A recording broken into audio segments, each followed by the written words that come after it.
औज़ुबिल्लाहि मिनश्शैतानिर्रजीम बिस्मिल्लाहिर्रहमानिर्रहीम सल्लल्लाहु अलैहि व बारिक वसल्लम। अस्सलामु अलैकुम। स्प्रिंग 21 का सवाल देखते हैं। बहुत ही करीब की अटेम्प्ट। सॉरी, ऑटम 21 है, स्प्रिंग नहीं। Harris and company chartered accountants was appointed as the auditor of Cactus Private Limited. ठीक है जी, कैक्टस का ऑडिट करने के लिए इनको अपॉइंट किया गया है। और Harris is the only partner of Harris and company. और 5 तारीख को उसकी डेथ हो जाती है, पास्ट अवे। और no other auditor has yet been appointed by CPL. तो बताइए अब क्या करना पड़ेगा अपॉइंटमेंट से रिलेटेड। ये ऑडिटर अनविलिंग टू एक्ट है या ये क्या हुआ है? ये कौन सी वाला पॉइंट ला रहा है यहाँ पे? This is casual vacancy. This is casual vacancy. तो जब कैजुअल वैकेंसी आती है तो फिर अगला ऑडिटर कौन लेकर आएगा? डायरेक्टर लेकर आएगा। कितने दिनों में? 30 दिन। और अगर वो ना लेकर आया 30 दिन में, फिर एसएससी लेकर आएगा। तो ये सारी कहानी आपने यहाँ पे 3 नंबरों के लिए एक्सप्रेस कर देनी थी। नीचे देख लेते हैं। Salman is the share holder of polka dot limited और वो चाहता है कि किसी और बंदे को लेकर आए एग्जिस्टिंग ऑडिटर से अलावा, यानी कि जो मौजूदा काम कर रहा है ना उसकी जगह पे किसी और को अपॉइंट किया जाए। तो 5 नंबर के लिए आपने पूरा प्रोसेस बताना है, उसको क्या करना पड़ेगा, कैसे करना पड़ेगा, उसकी जिम्मेदारियां क्या हैं, कंपनी की जिम्मेदारियां क्या हैं। तो क्या पूछ रहा है ये कौन सा बात, कौन सी वाली पॉइंट पूछ रहा है? रिमूवल वाली बात है। पिछला जाएगा तो नया आएगा। तो जाते हुए स्टेप्स और आते हुए के स्टेप्स। इस केस में क्या होगा? पहले ये देखेंगे कि क्या वो 10% की शेयर होल्डिंग रखता है या नहीं रखता। फिर वो जिसको अपॉइंट करवाना चाहता है उसकी कॉन्सेंट उसने ली हो। ठीक है, पहली बात क्या है? 10% की शेयर होल्डिंग। अगला पॉइंट क्या है? जिसको अपॉइंट कराना चाहता है उसकी कंसेंट उसके पास होनी चाहिए। उसके बाद नोटिस देगा और वो सारी कहानी चल पड़ेगी। फिर कंपनी के पास जब नोटिस आएगा तो कंपनी ने भी 2 काम करने थे, याद है कौन से? वो 2 काम कौन से होते हैं जो कि कंपनी ने फौरन से करने होते हैं जैसे ही नोटिस आ जाए? एक तो हो गया एग्जिस्टिंग को फौरन से बताना होता है, और दूसरा काम वेबसाइट पे डाल देना होता है। एक एग्जिस्टिंग को फौरन से बता दे कि भाई तुम्हारी जॉब खतरे में पड़ सकती है, दूसरा दूसरा वेबसाइट पे अपलोड कर दे। अच्छा, एग्जिस्टिंग को जब बताया जाता है तो क्या उस नोटिस के बाद जो एग्जिस्टिंग वाला बंदा है क्या वो कुछ और भी काम करता है, कुछ बनाता है? क्या बनाता है? Letter of representation.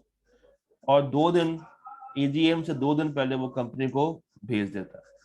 Wealthy bank. ले जी, in the light of companies act 2017 discuss करें whether any of the above firms can be appointed as external auditor of WBL। Company एक है जिसका नाम है WBL, और उसको 3 डिफरेंट फर्म्स से टेंडर आया हुआ। ये 3 फर्म्स हैं, राव आरिफ, हातिम तुगलक और राशिद करीम। 3 फर्म्स हैं जिन्होंने टेंडर भेजा हुआ है वेल्दी बैंक वालों को अपॉइंटमेंट के लिए।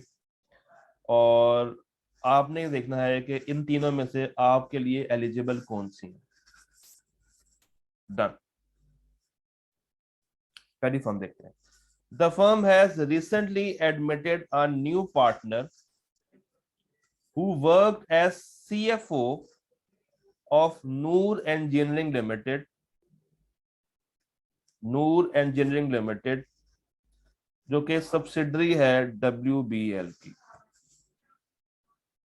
नहीं, यानी कि WBL जिसका आपने ऑडिट करना है, जो एक मेन कंपनी है, नूर लिमिटेड इसकी एक सब्सिडरी है। और नूर लिमिटेड के ऊपर यानी कि इसके बोर्ड पे, नहीं बोर्ड पे नहीं सॉरी, नूर लिमिटेड के जो CFO थे, पुराने CFO, अब वो इसी फर्म के पार्टनर बन चुके हैं। और वो CFO कब थे? Till June 2017। और अपॉइंटमेंट कब हो रही है? जून 20 में। जून 20 में। तो कौन सा वाला पॉइंट आपके जहन में आ रहा है? 3 साल वाला पॉइंट। तो मुझे जरा बताइए, क्या 3 साल का वक्फा पूरा हो रहा है या नहीं हो रहा? सीएफओ कब तक था? 30 जून 2017 तक। और हम किस साल के ऑडिट के लिए उसको अपॉइंट करने जा रहे हैं? 2020। तो अगर मैं जून 2020 के लिए अपॉइंट करने जा रहा हूं, तो अपॉइंटमेंट किस टाइम पे कर रहा हूँ? मुझे वो डेट बताइए। इसकी एजीएम कब हुई होगी? कोई 1 जुलाई 2019 तक हुई होगी। तो अब मुझे बताइए, क्या 3 साल का वक्फा गुजर रहा है?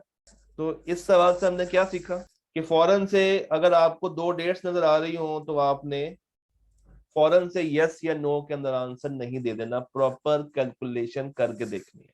बहुत सारे बच्चे एग्जाम में बैठ के भी इस पॉइंट को फिगर आउट नहीं कर पा रहे थे। नॉर्मली जब कहा जाता है कि जून 2020 के लिए अपॉइंट करना, इसका मतलब है कि अपॉइंटमेंट साल के शुरू में हो रही होती है।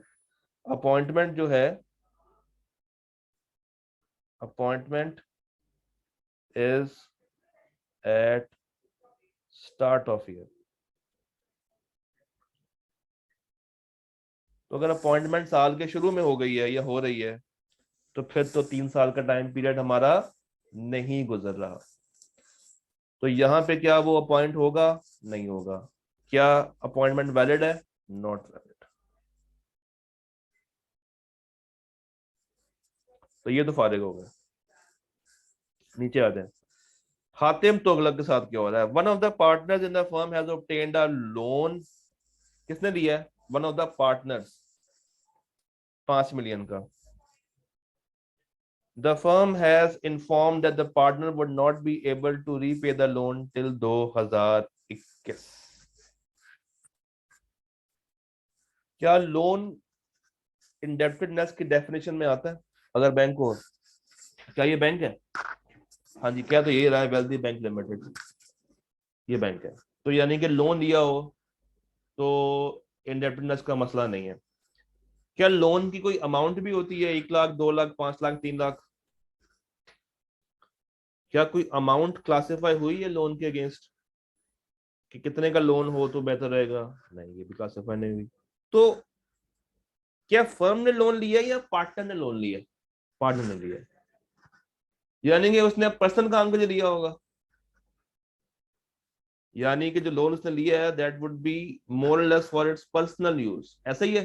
ऐसा ही है कि लोन के केस में कोई मसला नहीं है, कोई मसला नहीं है, आप लोन लें, बिल्कुल लें, मगर ये देख लें कि अगर तो कोई एक्स्ट्रा फेवर मिल रही है, आउटसाइड नॉर्मल कोर्स हो रहा है, outside normal course of business वो लोन लिया जा रहा है, अमाउंट कम ज्यादा है, इंटरेस्ट रेट वो लोग कम चार्ज कर रहे हैं, एक्सटेंशन बढ़ा दी, क्योंकि देखिए नीचे क्या लिखा हुआ है कि लोन वो इतने टाइम तक पे नहीं कर सकता। हो सकता है कि बैंक ने एक्सटेंशन दे दी हो, कोई उसका जाती मुफाद, कोई पर्सनल डायरेक्ट इंटरेस्ट छुपा हो, तो फिर मसला हो सकता है। बट अगर ऐसा कुछ नहीं है, ऐसा कुछ नहीं है, लोन जो लिया है वो नॉर्मल टर्म्स पे लिया है, तो फिर अपॉइंटमेंट क्या है? वैलिड। तो इसकी अपॉइंटमेंट अभी कुछ हद तक तो मुझे वैलिड लग रही है, कोई एतराज इस वैलिड वाले पॉइंट पर। तो ऊपर वाली फारिग हो गई, नीचे वाली अभी तक वैलिड है। Rashid, one of the partners in the firm has several commercial properties, उसकी बहुत सारी और प्रॉपर्टीज भी हैं लाहौर में। He has rented out 5 properties to WBL, उसी बैंक को, for its branch operations। ओए होए, कौन सा पॉइंट हिट कर गया? राशिद जो कि एक फर्म का पार्टनर है, उसकी और बहुत सारी ब्रांचेस प्रॉपर्टीज हैं, और उसने 5 प्रॉपर्टियां इसी बैंक को दे रखी हैं फॉर इट्स ब्रांच ऑपरेशंस। तो कौन सा वाला पॉइंट यहाँ पे हिट करता आपको नजर आ रहा है? मुझे बताइए। नॉर्मली अगर एक शख्स फर्म का पार्टनर हो और उसकी और प्रॉपर्टीज भी हो, तो इन दोनों में से ज्यादा टाइम वो किसको दे रहा होगा? फर्म लाइफ को या अपनी प्रॉपर्टियों को बेचने में? ये वही बात हो गई कि एक टीचर पंखे, एसी, कुर्सियां, मेज, माइक्रोवेव, फ्रिज सप्लाई करना शुरू कर दे। ये एक बिजनेस रिलेशन तो है, but outside normal course of business. उसका असल काम क्या है? फर्म का पार्टनर है। तो इस केस में yes there exist a business relation, बिल्कुल एक बिजनेस रिलेशन है, मगर ये outside normal course of business है। ये outside normal course of business है। तो जनाब तो जनाब यहां पे मुझे अपॉइंटमेंट वैलिड होती नजर नहीं आ रही। पीछे कौन बच गया? हातिम बच गया। तो फिर हातिम को ही हम करने देंगे। इस चैप्टर से चीजें अब जो रह गई हैं जरा उनको देख लिया जाए जल्दी से। इस चैप्टर के अंदर ना दो बातें हैं, एक है राइट्स एंड ड्यूटीज और एक है ऑडिट ऑफ कॉस्ट अकाउंट्स। आपने एक एक्सट्रीम राइट साइड के कॉर्नर पे एक स्माइली ऑब्जर्व की होगी। कोई मुझे बता सकता है इस स्माइली का मकसद क्या है? स्माइली का मतलब ये है कि इसमें समझाने वाला बहुत कम है, याद करने वाला। वन बाय वन जरा करके चीजों को पहले थोड़ा सा देखते हैं। भाई ऑडिटर का ये राइट है कि उसको तमाम बुक्स की, इंफॉर्मेशन की, डॉक्यूमेंट्स की एक्सेस प्रोवाइड की जाए, ये उसका हक है। तो उसको तमाम सपोर्टिंग डॉक्यूमेंट्स प्रोवाइड किए जाए। उसका ये भी हक है कि अगर कोई ब्रांच आउटसाइड पाकिस्तान है तो उस ब्रांच के अंदर बने हुए रिकॉर्ड्स भी पाकिस्तान में लाके प्रोवाइड किए जाए, या कम से कम उनकी समरीज, उनके एक्सट्रैक्ट्स या जो चीजें उसको चाहिए वो उसको प्रॉपर मुहैया की जाए, उसको भेजी जाए। उसका ये भी राइट है कि वो एजीएम के तमाम नोटिसेस रिसीव करे। उसका ये राइट है कि वो एजीएम्स को अटेंड भी करे। तो एजीएम के नोटिस रिसीव करना, एजीएम को अटेंड करना, ये उसके राइट में आ जाता है। फिर जब वो एजीएम में आ गया है तो उसकी सुनी भी जाए। Right to be heard my lord, right to be heard. अगर आपको याद हो रिप्रेजेंटेशन, तो अगर वो एजीएम में बैठ के कोई अपना पॉइंट ऑफ व्यू रखना चाहता है, कोई बात करना चाहता है, कोई चीज एक्सप्लेन करना चाहता है, किसी चीज के ऊपर कमेंट करना चाहता है, तो उसका ये राइट है, उसका ये हक है कि बाकी सारे मेंबर्स उस वक्त खामोश होकर उसकी बातों को सुने, बगौर सुने। फिर वो किसी भी director, officer, employ of the company को बुला सकता है, उनसे एक्सप्लेनेशंस ले सकता है, उनसे इंफॉर्मेशन डिमांड कर सकता है, उनको कटहरे में खड़ा करके उनसे सवाल जवाब कर सकता है। और ना सिर्फ उस कंपनी के बल्कि उसकी एसोसिएट की भी, उसकी सब्सिडरी की भी। यानी कि अगर आप एक कंपनी को ऑडिट करने गए हैं तो आप इस कंपनी के डायरेक्टर, एम्प्लॉय, ऑफिसर से भी बातचीत कर सकते हैं, पूछ सकते हैं। और इसके अगर कोई और सब्सिडरी है या कोई और एसोसिएट है तो उसके भी डायरेक्टर्स, एम्प्लॉयज, ऑफिसर से भी आप राब्ता कर सकते हैं, आपको कोई रोक टोक नहीं है। तमाम बुक्स सब्सिडरी से भी मंगवाई जा सकती हैं, ब्रांच से भी मंगवाई जा सकती हैं, एसोसिएट से भी मंगवाई जा सकती हैं। तमाम इंफॉर्मेशन एक्सेस जो जो उसको चाहिए ऑडिट कंप्लीट करने के लिए वो प्रोवाइड की जाए। एक सबसे बड़ा मसला ऑडिट के अंदर क्या है? It cause disruption, disruption to staff. ये स्टाफ मेंबर्स को बहुत तंग करता है। कभी भी इसके दिल में कोई बात आए फौरन से उनके पास चला जाएगा, कोई डॉक्यूमेंट चाहिए होगा उनके पास चला जाएगा, उनसे वक्तन फवक्तन सवाल जवाब कर सकता है, उनको लेट सेटिंग्स करवा सकता है, काम पूरा करवा सकता है। तो लोग इससे तकरीबन आबाजार हो चुके होते हैं, तंग आए होते हैं कि यार ये क्या सरदर्द हमारे ऊपर मुसल्लत हो गई है। तो लोग घबराते हैं। तो ये कुछ राइट्स हैं जो कि आपको आने चाहिए। आई कैब ऑल दो पूछता नहीं है आई कैप ने आज तक राइट्स के ऊपर सवाल नहीं किया, ना ही ड्यूटीज के ऊपर सवाल किया, बट आपको पता होने चाहिए। तो राइट्स हमें समझ आए। ड्यूटीज की मैं अगर आपसे बात करूं तो ये एक लिस्ट है, और ये लिस्ट आपको अभी बातें कुछ समझ आ जाएंगी, कुछ अभी समझ नहीं आएंगी। तो आप लोगों ने करना ये है कि ये जो जितनी भी ड्यूटीज है ना, इसको अभी होल्ड कर लेना है, इसको होल्ड कर लेना है सिलेबस एंड तक।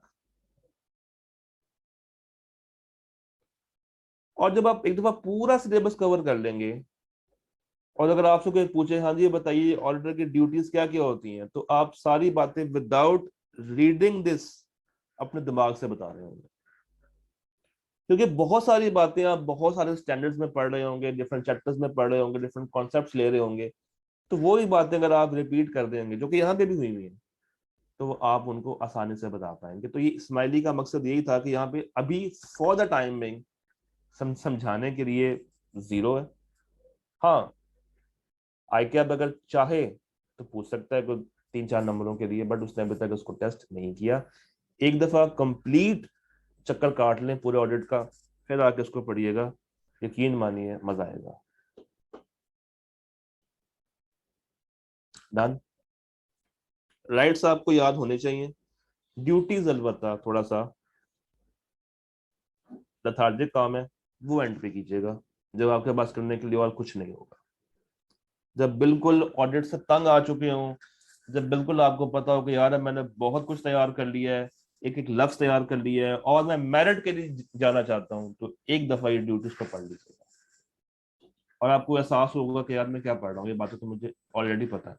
एक हमारा छोटा सा कॉन्सेप्ट रहता है, बहुत माइनर सा कॉन्सेप्ट, उसको डिस्कस करते हैं। दो तरह के अकाउंट्स बनते हैं, एक होते हैं फाइनेंशियल अकाउंट्स, एक होते हैं कॉस्ट अकाउंट्स। फाइनेंशियल अकाउंट्स वो होते हैं जो कि आपकी फाइनेंशियल स्टेटमेंट्स में आ रहे होते हैं, और वो कंपनियां जनाब जो कि प्रोडक्शन में इन्वॉल्व होती हैं, जो कि मैन्युफैक्चरिंग कर रही होती हैं, वो अपने कॉस्ट अकाउंट्स भी साथ साथ मेंटेन कर रही होती हैं, वो अपने कॉस्ट अकाउंट्स भी मेंटेन कर रही होती हैं। तो अगर एक ऐसी कंपनी है जो कि प्रोडक्शन कर रही है, मैन्युफैक्चरिंग कर रही है, और उसने कॉस्ट अकाउंट्स भी रखे हुए हैं, तो एसएससीपी ये कह सकती है कि भाई आपने फाइनेंशियल स्टेटमेंट्स का तो ऑडिट करवाना ही करवाना है, वो तो एक चैप्टर अलग है। एसएससीपी में direct audit of cost accounts, और वो कौन करेगा? वही दो लोग, सीए और सीएमए। सीए और सीएमए। अब सुनने वाली बात क्या है, समझने वाली बात ये है कि यहाँ पे सीएम में कॉस्ट अकाउंट्स का ऑडिट कर सकता है, चाहे वह कंपनी 3 मिलियन वाली हो या ना हो। सिर्फ और सिर्फ कॉस्ट अकाउंट्स के ऊपर कोई रिस्ट्रिक्शन नहीं, सिर्फ और सिर्फ कॉस्ट अकाउंट्स के ऊपर कोई रिस्ट्रिक्शन नहीं, तो एग्जाम में घबरा नहीं जाना। अगर वो 3 मिलियन से ऊपर कंपनी हो और कॉस्ट अकाउंट्स का ऑडिट करना हो और सीएम में हो, तो वो ऑडिट हो सकता है।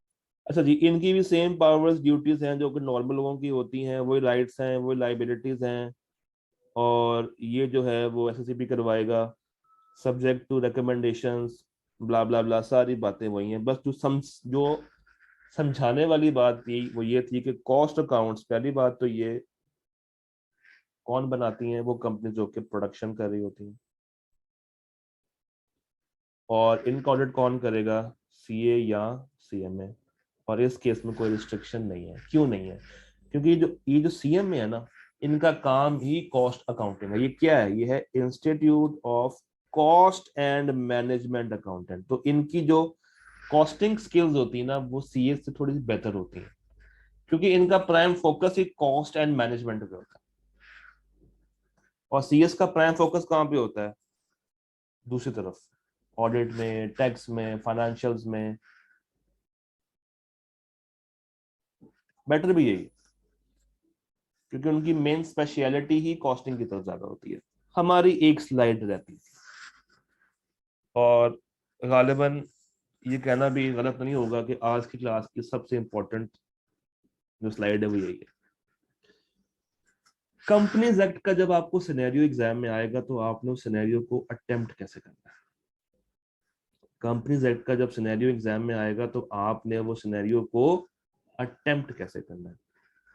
सबसे पहले आपने लॉ की वो रेलिवेंट प्रोविजन लिख देनी है। सबसे पहले लॉ की वो रेलिवेंट प्रोविजन लिख देनी है।